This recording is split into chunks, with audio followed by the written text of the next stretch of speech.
Hello, everybody, and welcome back to the 1313 podcast. I'm Jacob. I'm Tommy. To all you Regs, welcome back to the podcast. To all you Shinies, welcome to the podcast. This is the most mediocre podcast on the internet.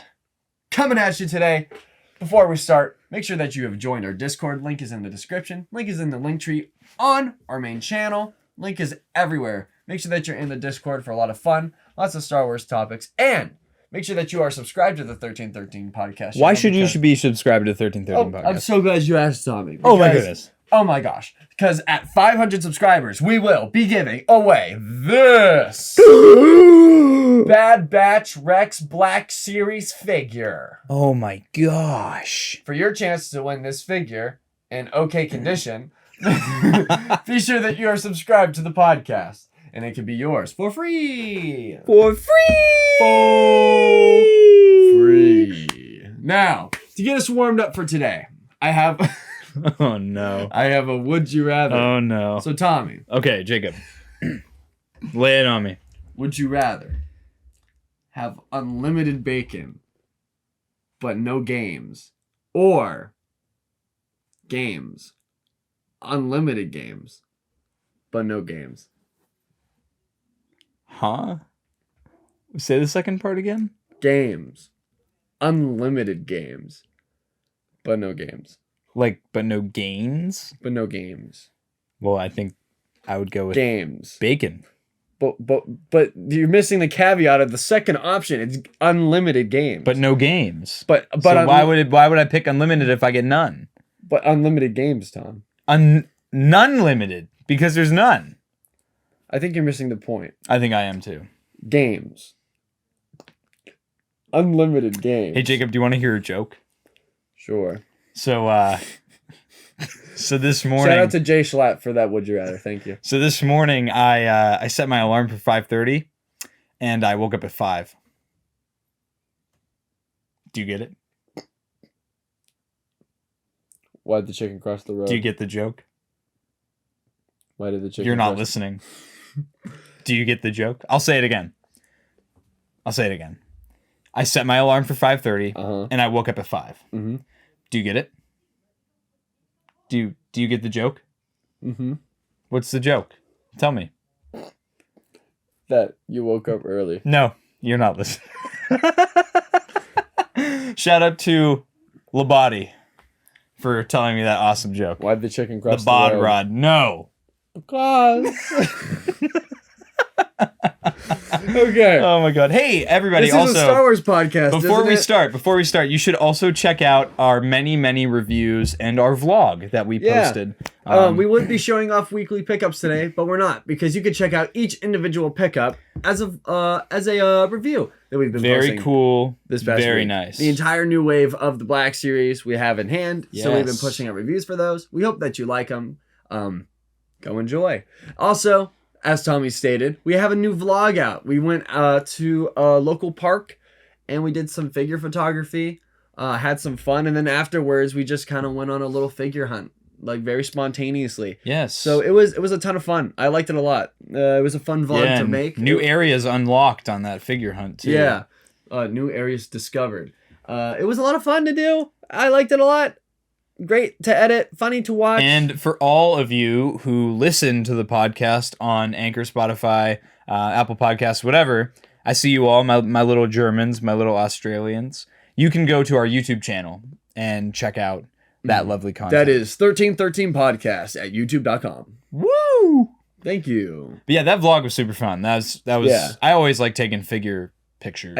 I didn't realize that you and Jackson were talking smack on me in that one clip when I started waving. I like watched it back when I was editing it, and I just went, "Oh, come on, guys!" Yeah. And I start waving like we tried to make it as obvious as we could. I couldn't hear you, so when I waved, that was just be like, you should just hear better.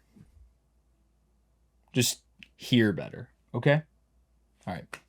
Moving on. So we have some Star Wars news this week. Thank you, John. Do you like games? Unlimited games? Well, then you might like this next one. I like quitting the podcast.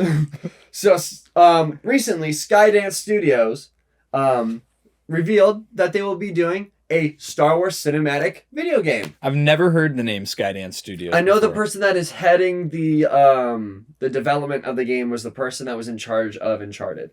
So it'll be a good game. It'll be good. Cool. So, I'm excited. I just hope it's not a rerun of how Eclipse went, where they announced that the game would not come out for another 7 or 8 years. Skydance had a Star Wars game that was scrapped. I might be... Oh, was it called Ragtag or something like that? Yeah, it was Ragtag. Yeah. So people are thinking that it might just be them redoing Ragtag or actually coming Hey, out that'd with be cool. Mm. Maybe they'll redo 1313 and then our channel will disappear. We'll lose all of our marketing. That would be very sad. Time for a logo change. Yeah. Time for an entire brand change. Welcome to the Reek podcast. Welcome to the Nexu podcast. Welcome to the Nexu U. Nexu playing the keyboard in Lego Star Wars. Great clip. No. We have no information other than what I just said about the game, other than it is happening. So... That's it. That's all, folks. That's all, folks. And that's all we have for Star Wars news this week. I mean, dude, it's like... It's been a dry week. It's been a dry week. If you want to talk about some news, Thor Love and Thunder, the trailer got revealed this past week. I was kind of underwhelmed by that trailer. It looks all right. I'm going to see it. Oh, I'm going to watch it. Yeah. Oh, yeah. I like how in the beginning, like, you show Thor, like, running as a child, and then, like, when he's a teenager, he's wearing his complete comic-accurate costume, and then it's to his Marvel, like, MCU costume, which was a nice little nod. It seems like very 80s style of movie. It seems very Guardians of the Galaxy. It is. Which fits because they're in the movie. So, it'll be fun. I'm going to see it. I think I'm more hyped for Multiverse of Madness, if I'm honest. But, that's right around the corner. Yeah. Wow. Very, very soon. But, other than that, I can't really think of too much. Neither can I. Unless we're talking about Hasbro. Bum, bum, ba. Bum, bum, ba-dum. Wow. So, I believe it was yesterday as of recording this, so it would have been... Hasbro did a Marvel Legends reveal of a whole new slate of toys, which would have been really, really, really exciting if it weren't for the fact that they unveiled new packaging and new prices. So, they've sealed the deal with Marvel Legends, and they've gone to the full cardboard packaging, and I hate it. I really don't like it. I saw some people like during the stream be like, I love the new packaging. I was like, what are you doing? Stop. No. Like, I'm just glad at least I got my Moon Knight figures with a window. But no, full cardboard packaging. It looks pretty bad in my opinion. And the reason why they did it with this wave is because Spider-Man figures sell like no other, and they know that. So they chose an entire slate of Spider-Man figures. And they picked some good ones to do it with, too. They picked some good ones. The only one, because of this new price hike, I was only able to pick up one figure. So now standard figures have gone to $27.99. Which I just want to say that, and again, right now, as of recording this, we don't know if this is, I mean, I'm sure at some point it will be the same fate for Star Wars, but right now, Star Wars figures just got bumped up to $24.99. I think it's really weird that there's got to be a reason, like with the shipping or something, the international manufacturing, that they've had to jump so quickly from $19.99 to $20.99 or to $22.99, then $24.99, and now $27.99. It's happened all within the last like 18 months. Mm-hmm. So I think that it's weird that that's going to happen. Yeah. So for me, I only picked up one figure out of the wave. It was the fantasy first appearance of Spider-Man Amazing Fantasy. Yeah. I was like, well, I wanted to like start my collection and be like, okay, I'm only gonna collect Spider-Man, and then this entire wave came out, and after shipping and tax, everything, it came to $35 for one figure. Wow. For one standard figure. So I was like, I can no longer justify this. So this is my official resignation of collecting Marvel Legends. I am very sad to say it, but I'm glad I got my Moon Knight figures, my Moon Knight and Mr. Knight. But it's becoming between Lego, Star Wars, and Marvel Legends, and NECA. I'm pretty much done with my NECA collection. There's only 2 more figures I have my eye on in that, but it's just I can't justify it. So I'm really gonna have to pick and choose what I want for Marvel. I'm not gonna be going after a complete thing. If I see a figure and I go, I really like that, I'll probably get it, but I'll have to limit myself to like 1 a wave. So that's what I did with this one, and then I'm gonna wait for the Thor figures. If I see Thor in person, then I'll get it, but I'm not gonna pre-order it. I was talking to Jackson a little bit about it at work earlier today, and I think with Star Wars, like with the Marvel, because it's literally the same package with Marvel Legends. It's just that instead of having the window in the front, it's just solid plastic, but the shape of the box is the same. I think with Star Wars, that might be how Hasbro tries to get the incentive for people to keep the box, is because of that galaxy art packaging, because it looks so cool when it's all next to each other. So that'll be the incentive to maybe get people to buy 2 instead of buy 1. To me, and we did a whole podcast episode about this a few weeks ago, and you'll see it right here in this corner where I'm pointing right now. But I mean, for me, it's like I collect mainly figures that I pre-order online. It's not very often that I will find a figure in person and buy it.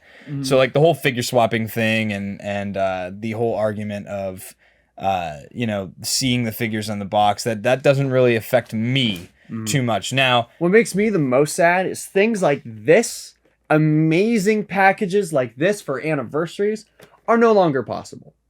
You will never get a nice, for the Revenge of the Sith, I hope you really weren't banking on getting that Darth Vader background, Revenge of the Sith deluxe figures, or like anniversary figures, because it's not going to happen anymore if they're doing full cardboard for these packaging. Everything's going to look the same. I feel like there's a difference between like a regular release and like the Comic-Con and like the exclusives. Those are like a special packaging that are plasticless, but I don't mind them just because it's like they're an exclusive. They're supposed to look different from everything. Now they're just going to get whitewashed in with everything else. I think my favorite thing about the whole thing, the whole change, is that goodbye to these. You now have these figures that now honestly cost less to produce the packaging because you don't have the plastic at all. And the price is going up. And the price is up. Now, if that comes with, we're talking like better photoreal, the figures are the best they've ever been, then I don't mind paying a couple extra dollars for the better production. But I better not be seeing any of the slick crap that gets pulled sometimes where they'll just reuse an entire body and call it a new figure. Unless it's like a clone or something like that. For that Spider-Man figure that I pre-ordered, the Amazing Fantasy, it is an entirely new body. It is smaller and less muscular because they're like, in the comic, he's actually not as buff. So we made an entirely new body for this figure alone that they're only going to use for that Spider-Man. They could have just reused the symbiote Spider-Man. Like, that's something that Hasbro would have done with Star Wars, but no. Marvel was actually a very nice team. But so standards are now $27.99. Exclusives are $29.99. Deluxe figures are $35. The 2-packs were going for $56.99. And then they had like a deluxe 2-pack with Null and Venom. And Venom was like 7 inches tall with massive wings. And Null was like 7 inches tall too.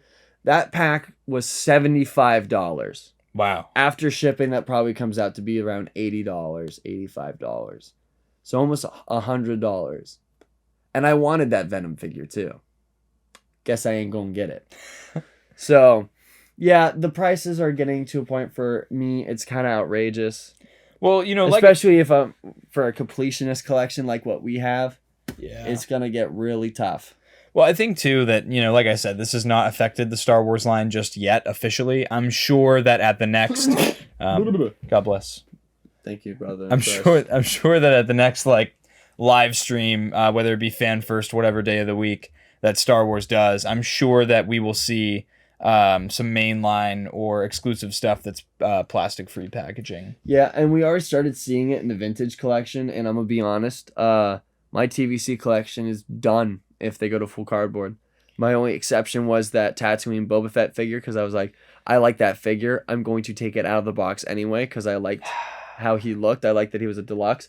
But all of those figures over there, the classic ones on the Kenner card back, those are done. You can't do a classic Kenner style figure if you don't have the bubble. That's literally the point. Well, of it, that's why I think that Star Wars won't do it, at least for the TVC. I think it's a lot more likely for it to happen to the Black Series. But I think as far as the vintage collection goes, I think that it's a little bit more safe. Because you have to remember, too, that Ahsoka and Boba Fett pack, those were like considered like deluxe releases. They came with a bunch of different accessories. They had a higher price point than your standard TVC figure, which I think is like $13.99 or like $14.99 right now. Those figures, I think the Kenner card back ones, I think those might be safe just because they're so common and so nostalgic for Star Wars figures specifically. Yes. I think, though, it'll be weird. I mean, with the Black Series. This is going to make me stop collecting the Black Series? No. But if it does happen with the TVC, I've been collecting the TVC Clone Troopers. I might either sell them or rip them all out of the boxes because I wouldn't see a need to have the boxes anymore. Or the card backs, I should say. That's how I am for if it happens to Black Series, because it's like, well, there's no display value in the box. The only reason why you would keep the box now is just so if you ever have to resell it, you can resell it for a higher price than you would lose. I think it's so funny because it was like we did this whole episode about it like 3 weeks ago, and we were so sure of ourselves, like in all the points that we made, like, oh, it's not gonna happen so soon. It's not gonna happen so soon. I think you said like, oh, they said they were gonna do it by the end of 2022 or something like that. Yeah, and then you guys were like, no, they won't. And here we are. Here we are. Now those figures that release at the end of 2022, sure enough, all plasticless packaging. Yep. Wow. So all these Spider-Man figures are slated to come out in December. It's crazy. So it will be the end of 2022. I really hope they don't do it to Black Series. I really don't. There's like, it's special, like being able to see your figure in the packaging, and it's also. Plastic packaging is more durable than just straight cardboard. I think I would care a lot more for the retro carded stuff they did for the Lucasfilm 50th anniversary. Yeah. Like if they did the plasticless packaging for like the Tartakovsky figures or like the Clone Wars figures, I think that I would be almost like I feel like that's like disrespectful to the original product and like how it looked and how unique the design was. Whereas with the standard Black Series boxes, the more I think about it, it's like, well, what do? I get the pre-order, the figure comes in the mail, I open it up, and I put the box in a bin in the basement. And the figure is just out of box. So for me, it doesn't really... Now, what I'm thinking, though, is, remember with that TVC Boba Fett, that the way they packaged it was they just put like a cardboard strip and placed the figure in there, and then put the accessories in like a bag. They're going to do that with all these new figures now at the 6-inch scale. Yep. So it's probably going to be really, unless they do the whole twist tie thing, which I don't see them doing. I hate twist ties. The twist ties. The NECA figures have like, they're not even twist ties. There's these rubber bands with like a fork at the end of it. So it's like impossible to cut the figure without feeling like you're about to slice your figure in half. I hate it. I hate how NECA packages their figures. Yeah, I think honestly though, like, packaging is so much cheaper, but again, like I don't care because I take all my stuff out of the box. If you're an in-box collector or like me with TVC, I'm an on-card collector. So, I feel like it's to each their own, like everyone has their own opinion about it. No one's necessarily wrong in this situation. Except for Hasbro. Hasbro's wrong. For me, it's like what you see here, most of what you see on the thing here is out-of-box figures, but there's also a ton of in-box figures displayed there. Tons over there. We have the entire Galaxy line strung along the wall there, figures that we still have in box. There's because we have themes on this shelf. We have Clone Wars, we have the Imperial hierarchy and the big bads, we have Bad Batch, and then we have Mandalorians and Bounty Hunters. So those are the only figures we're really taking out of box, unless we're doing a review. Right. All the other ones are staying in their box and they're on display. So if you take that window away, you really take away the display value of having it there, and then you're gonna take away lots of people from this collecting. There are some people that will pre-order 2 of each figure, one to take out of box, one to keep in box and display. Well, that's what my father collected. And yeah. that's So now you're yeah. you're alienating because there's not like a small portion of people that do that. There's a large portion of people that are in-box collectors. You're about to alienate a ton of people that give you money, and your profits are going to drop. Like, honestly, they're going to go down so far. I feel like it doesn't matter for Marvel, because when I see anybody's Marvel display, nobody really keeps their Marvel in box that I've seen. Yeah. I feel like in-box collecting is kind of like a Star Wars thing. Yeah. So, like, Marvel figures, I'm like, oh, well, it's not that big of a deal, because it's like, I'm not trying to buy them all and display all of them. I mean, for some people, it's probably a big deal. I feel like this is just like a bigger deal for Star Wars figures. And that's the point I was trying to make, is that like the plastic packaging is always been very unique to Star Wars action figures. Mm-hmm. All other action figures, for the most part, have always copied Star Wars from the very beginning. Star Wars action figures were in the bubble card. Yep. And okay, you know, the vehicles and stuff, that was plasticless packaging, or that was, yeah, plasticless packaging. Those were boxes. But I feel like that's different when you do a vehicle. I don't care if I see the vehicle in the box or not, because I would take the vehicle out of the box, and, you know, nine out of 10 people take the vehicle out of the box. Yeah. Or if it's like a set piece, you're taking it out of the box. I see no reason to do the plasticless packaging on that, or, you know, with the big window. But, you know, with the single carded figures, I think that it's always been a unique thing for Star Wars. Yeah. And I think that it adds more display value, and it's unique to that brand. And I think it would be a disservice to Star Wars to do that. I am just sad to see this really happening I'm sad to see it happening to what it is. And I know some people are probably going to be out there like, but Jacob, you collect Legos, and Lego doesn't have plastic windows. I'm like, yeah, but I've also gone to the store and been like, oh boy, a Lego set. And I pick it up, and then I'm like, oh boy, somebody ripped out all of the bags and left the box on the shelf and stole all the pieces and the instructions and the minifigures. And you can't tell because you can't see it. And this isn't like an argument as to why plastic needs to be on Legos. Plastic has never been on Lego boxes. It's just one of those things that having a plastic window is a good deterrent for figure swapping and thieves. And if they get rid of that, well, you're going to go to the store and pick up a box and be like, oh, this is a single figure in here. It's going to be pretty light. I can't tell if there's a figure in here or not. You're going to have to inspect every box to make sure that nobody's yoinked it from you. And people have made the argument I've seen online about like, oh, well, you know, then if I see a figure in store, I'll just, you know, go to my car, open it up, and if it's, you know, not the right figure, I'll just go back in and return it. But it's like, you shouldn't have to go through all that. Like, you shouldn't have to inconvenience yourself by doing that. Oh boy, I hope the thing I bought is actually in here. It's like buying a head of lettuce and hoping it's not hollow. It's like, how mad would you be if you went and bought a box of cereal, went to your car, had to check the box to see if the bag of cereal was in there? Oh, let me check if it's actually Reese's Puffs. Oh! I got cookies and cream! Oreos! Cookie Crisps! Great, and I have to walk in and exchange it or return it. Yeah. It's like, no, that's... I get the idea, I get the premise of it, but at the same time, it's like, yeah, because... And then lots of people are going to be like, well, most of the figures that we get now are all online pre-orders. I'm like, yeah, but there's also that, like, there's the fun of going in the store and finding the figures, too. Like, I'd rather get figures in store because I'm not paying out the wazoo for shipping. Man, it's cheaper to get them in the store. One of my favorite experiences collecting was last summer when the Clone Wars figures came out for the 50th anniversary.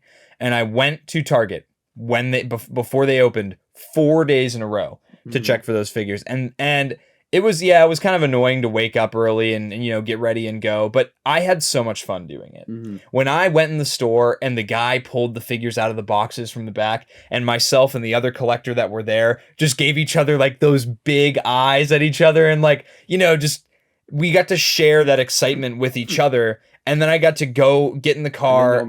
I picked up what, an extra Echo and Obi-Wan for your guys' collection. I think. Yeah, I think it was those two. And I, like, just because you guys were on vacation. Yeah, we were in North Carolina. Yeah, and I remember calling you guys, and like I get to share that excitement. And honestly, if it were up to me, as much as I think the online pre-orders are really convenient, I would I'd prefer if they had enough stock. Just send all the pre-order stock to stores, man. Yeah. Just do it that, because it's cheaper for us. Because honestly, like, the pre-orders don't even work half the time. Like, I'm sitting on pre-orders from Walmart for the Tartakovsky figures for Windu and Fordo. I bought 3 Fordos and 2 Windus, and I'm sitting on them. And there were people who bought them, pre-ordered them at the restock the night before they were supposed to launch. They got their pre-orders, but I didn't get mine. Mm-hmm. I mean, I'm going to sit, and the way Walmart works, I'm going to sit on those for probably 5 or 6 months before they finally show up or they finally get canceled. Mm-hmm. This is what I like about NECA. NECA, like, unless you're getting it like through Big Bad, they don't sell anything on their own store. Their whole thing is like, get it in person. Yeah. And they re-release figures all the time, like that Ash from the Evil Dead figure. That's an older figure that I just found in store, and they just started getting them again. Same thing with the 2013 remake of Friday the 13th. That was an older figure that they just started making again, and I wanted it, and I found it in store one day. So it's like, it's way more exciting, and it's way more fun to do. Like, plus we get like content out of it when we go figure hunting. We make it's so much fun. Like, and it's just the gratification of finding an action figure that you're looking for in the wild. Mm-hmm. You know, like the most exciting thing of me finding the 212th in the Ahsoka, like the 332nd. Yeah, I said 212th. Yeah. Oops. Well, we did also find the 212th. That was did, yeah. But no, the 332nd figures. That was like a really fun memory of just like turning the corner, seeing the display, and going, I'm running to it. But and now I feel like lots of that excitement will be diminished because I have to be like, oh boy, I hope the figure I want is actually inside this box. But yeah, I mean, I don't know. I feel like I have nothing else left to say on that topic. Yeah, if you want to hear a more extensive conversation on this, go check out our previous episode that we did on this. We harked on it for about an hour. So we did. We talked. It was probably like 30 or 40 minutes where we just sat and like just gave our opinions, thoughts, complaints, whatever. And let us know how you feel in the comments below about this sad predicament. But whatever, life goes on, and so yeah. So Jacob, you've been watching any Star Wars recently? Personally, not really. No, because I've just been on a kick of trying to watch other things. Because growing up, all I watched was Star Wars. And I never like. There's tons of movies that I'll be like, oh, I never saw this, and then people be like, you never saw that movie? So right now I feel like I'm trying to catch up on a bunch of stuff that I missed out on. Fair. So I've been watching a ton of other stuff right now. Tonight I'm rewatching The Batman with my roommates because they never saw it. Tomorrow I'm watching a Bollywood film. Probably not Friday, but Saturday I want to watch Nightcrawler starring Jake Gyllenhaal. That seems to be like a really sought after movie I want to watch. I think it's Prisoners with Hugh Jackman and Jake Gyllenhaal. Hugh Jackman? I want to watch what is the movie called? I don't know. The one where Tobey Maguire smashing his kitchen. You know what I freaking did? Oh my God! Jake Gyllenhaal's his brother in that movie, and that's basically Natalie Portman too. Yeah, basically I'm watching a ton of movies with Jake Gyllenhaal in it because apparently he's in every good movie ever. He's a good actor. Yeah, great actor. I rewatched American Psycho recently because it was the 22nd anniversary. I know. That was a fun. I had no idea that Paul Allen was played by Jared Leto. Really? I thought I didn't know that. I thought Jared Leto started his acting career with Suicide Squad. Huh. I had no clue that he was an actor before, and I've watched that movie like 3 or 4 times now, and I've just never realized it. And then I saw like a meme about it, and I was like, "There's no way that's him." And then I looked up his like IMDb, and yeah, it was him. Okay. So apparently that fella's been making movies for a while now. So I thought he just had like his band, and then from that he started acting, but apparently not. You know what movie I watched recently? What movie did you watch? Rogue One. Rogue One. Rogue One is... Everybody dies. Rogue One is just such a phenomenal film. I remember going and seeing it in the theater, and I was with my father, and there were so many points in that movie that just made me like feel real raw emotion. And I think that was one of the movies that really like made me get into Star Wars at that next level. Not just, oh, I've seen all the movies and the shows. It was like I wanted to know about the lore. I wanted to collect like things that had to do with the movie. I wanted everything to do with the film. From again like K2SO dying, Like that scene like hits me every single time. I'm like, oh, goodbye.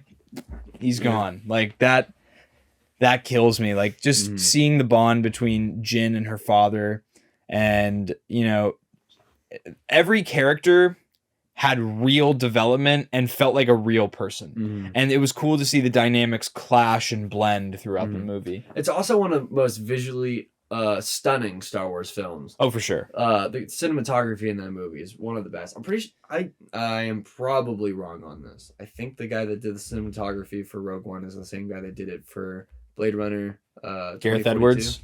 I think so. I don't know if he did. But Blade Runner 24. The first Blade Runner and the second are like on my to watch list too, just because I know the cinematography in the second one is amazing. The Django Unchained is on my. I have so many movies I need to watch, but no, Rogue One is such a good film. It is so good. I've heard people go, yeah, I didn't care for it, and every time I'm just like, oh. People will be like, oh, it's slow, and I'm like, what? Because it doesn't have big loud laser sword through the entire movie. Yeah. I think like I'm finding myself a really big fan of Star Wars that doesn't have to do with only Jedi. Yes, that's what I've been saying. Because it's like you have this entire universe. It doesn't revolve only around the space wizards. Like seriously, there are different people in this galaxy that do different things. So I like the Bad Batch is doing a good job on expanding on that story now. So it's awesome. Yeah, it's only like non-force wielding people, and the Mandalorian was that for a while until it started expanding. Well, and the other thing too is the Bad Batch is like I know at some point Ahsoka Tano is going to show up in the Bad Batch. It's a matter of time. If Captain Rex is in the Bad Batch already, if Ahsoka shows up in the Bad Batch, I'm going to defecate. Well, I think it'll be Ashley Eckstein too. It better. Yeah. But it better. Oh man, Rogue One is just can't wait to get that season 2 reveal at Star Wars Celebration. Wink, wink, nudge, nudge. If it doesn't happen, I'll be sad. I think honestly, like the thing about Rogue One that gets me is that you have characters that you never knew, and up until the very end, where you see Leia or Tarkin, I should say, none of the characters like have any huge relevance to the outstanding plot of the Skywalker saga. This is the first movie that pulled away from the Skywalker saga and did its own thing. I really like that they also pulled from like a little bit more like lesser known shows and characters like Saw Gerrera. Saw Gerrera was only prior in Rebels and the Clone Wars first.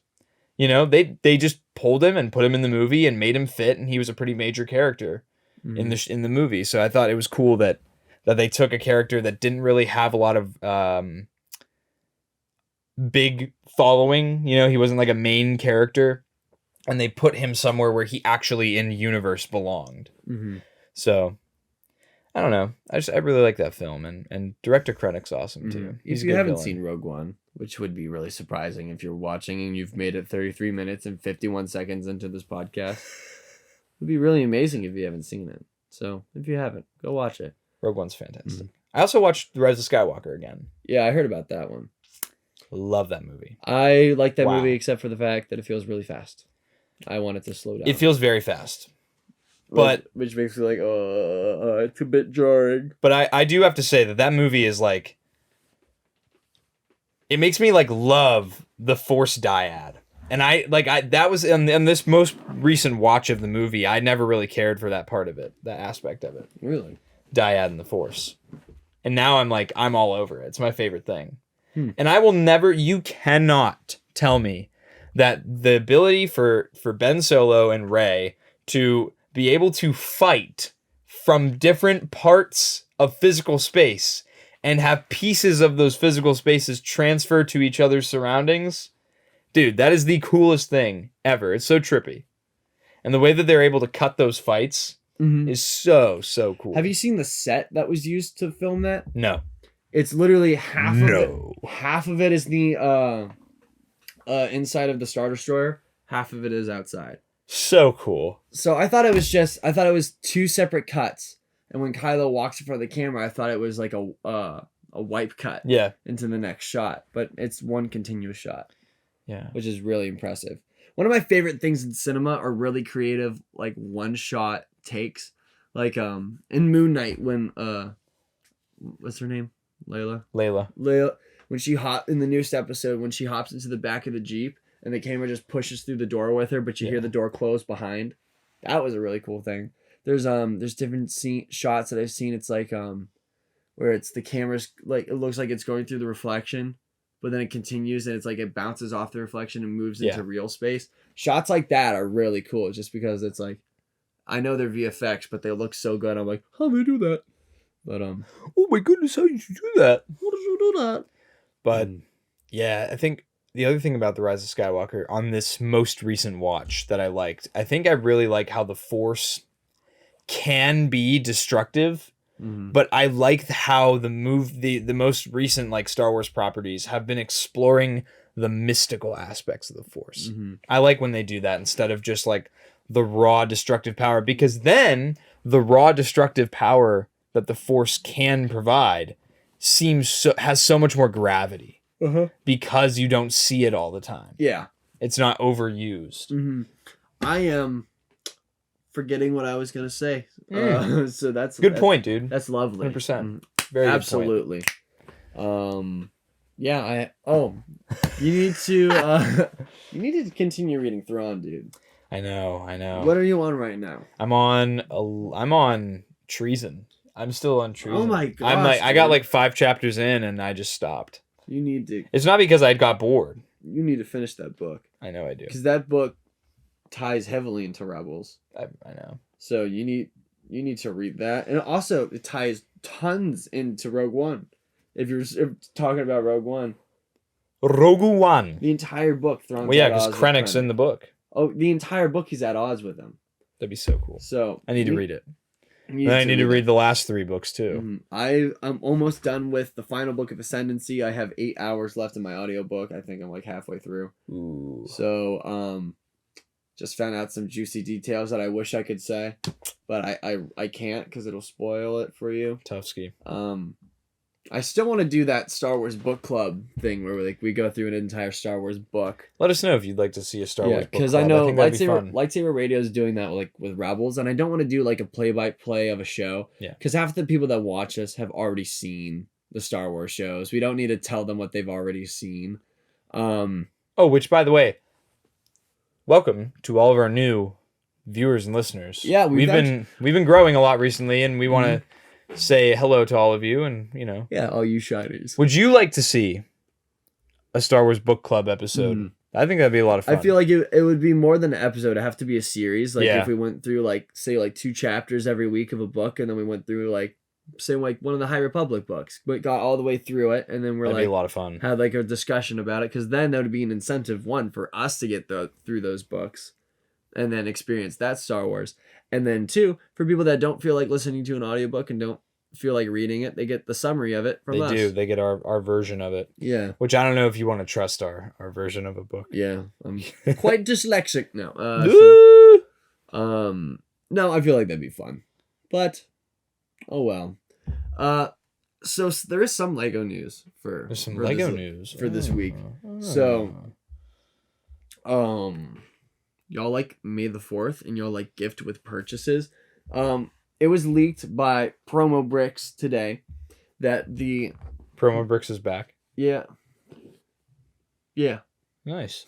It was the gift with purchase for May the 4th of purchases over $160. You'll receive, ta-da, the Lars Family Homestead Kitchen with Aunt Baruin in the kitchen.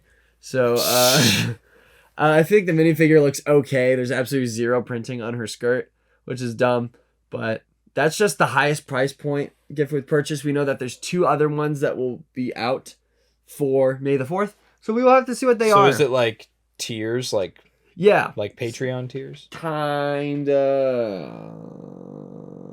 Oh my god, I blacked out. What did I just say? Oh my god.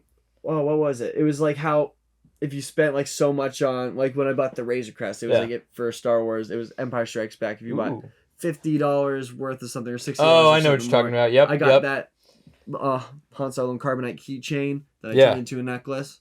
I don't have it on right now, sadly, but I got pearls on because I'm a pretty girl. Material girl. I'm starting to get it. I hate that song. But no, it'll be cool because we got 2 more coming out. Oh, this was some Lego news I forgot to mention. So right now, there's a rumor going around for the new ATTE set that it's going to come with. Oh my gosh, I heard about this. Yes. 2 12th Trooper, 2 12th Airborne, and Commander Cody Phase 2. If they did that, I would defecate all over the walls. It would be wonderful. Monkey Poo at Salacious Rum. Anyway, if anybody hasn't seen, Jacob and I were guests on the Three Men and a Monkey Lizard podcast on Salacious Rum's YouTube channel. And at one point, actually, I'm just going to leave it at Monkey Poo. Go check out that video. Jacob dry heaved. Yeah, I was gross. Appalled. Monkey Poo. It was gross. Don't watch it. You can watch the rest of the episode. Watch it. Just don't. Watch it. Watch it. Yeah, Monkey Poo. Okay. Anyways. Maybe lose my train of thought. Monkey Poo. Monkey. You're talking about Obi-Wan Kenobi and Cody. I would be really because I'm already excited for this set to come out. So if they had added Phase 2 Cody to it, I would be over the moon. Over the moon night. It would be great. So, yeah, I think that's all I got for Lego news. I don't. Oh, the new Muppet CMF line is coming soon, guys. Oh, the Muppet! It's the Muppet Show with your special guest star. Am I a man or am I a Muppet? Am I a Muppet? We're not gonna continue that. I love that song. It's a very good song. I love that song. It's a bop. Well, actually, I do. I went through a phase when I was in like 4th grade where I was like really, really, really into the Muppets. Fozzie Bear was my Halloween costume in 4th grade. Wow. But it wasn't just Fozzie Bear. It was like Fozzie Bear from the scene or from the sketch where like in the first season he comes in with the cucumber guns and he goes, "All right, everybody, this is a stick down." And then people like making fun of him and he actually shoots the cucumber guns and they're real bullets. Mm. It was crazy. Like no one, and that was when Fozzie had the deep voice before he got the voice of worker. All right, everybody. So the real question is how much did you get bullied for wearing this costume? None, because I was popular and cool in 4th grade. I was a cool guy. It's cool guy. Favorite thing of Muppets, when you go to Disney, you have to see Muppet Vision 3D. It is a trip. Just want to say, Rolf is my favorite Muppet. Kermit is mine. I feel like that's the right answer. Main character syndrome over here. I bet Hunter's your favorite Bad Batch member too. No, it's Echo. Yeah. Wow, lame. Bro, there's something about a frog that talks like this and sits in a bog with the banjo and he does sponsor pistachios too. So and I do like me some wonderful pistachios. I do like me some. Today's episode is brought to you by Wonderful Pistachios. Here, let me do it for Jackson. Ready? I'll do it for Jackson. The 1313 podcast does not actually get sponsored by pistachios. But pistachios, if you're watching, I do love me some nuts. Whoa. Monkey Poo. Okay, so yeah, I mean, aside from that, there really is no Black Series news. We've been the fact that impending doom is coming. This is the calm before the storm, everybody. It's very quiet. Nothing's really been going on, and that always scares me. Mm-hmm. So, but yeah, aside from that, this is a relatively short episode because there's quite nothing to talk about. We have not been in, like, it's not even just like a content drought. It is a complete and utter news drought. And all of that would be solved if I was only allowed to talk about Marvel on the podcast. No. We've all been watching Moon Knight. It only makes sense. Well, I mean, it'd be a shame if we ended up doing a Marvel special roundtable episode with several of our friends who are very knowledgeable on Marvel in the next coming weeks. Oh my god, I blacked out! Yeah, Monkey Poo. That would suck. Monkey Poo. Stop saying that. Anyway, thank you all for tuning into this episode. We're sorry, it's a bit shorter. I'm not sorry. You guys got some cool content. Yeah, you got some cool content. You got two boys being like, grasping at straws, being like, guys, there's nothing to talk about. What are we talking about? Ah! So, thank you all very much for watching this episode. If you liked it, punch that like button, get a restraining order, leave a comment, let us know what you think about the new Marvel packaging, the all cardboard.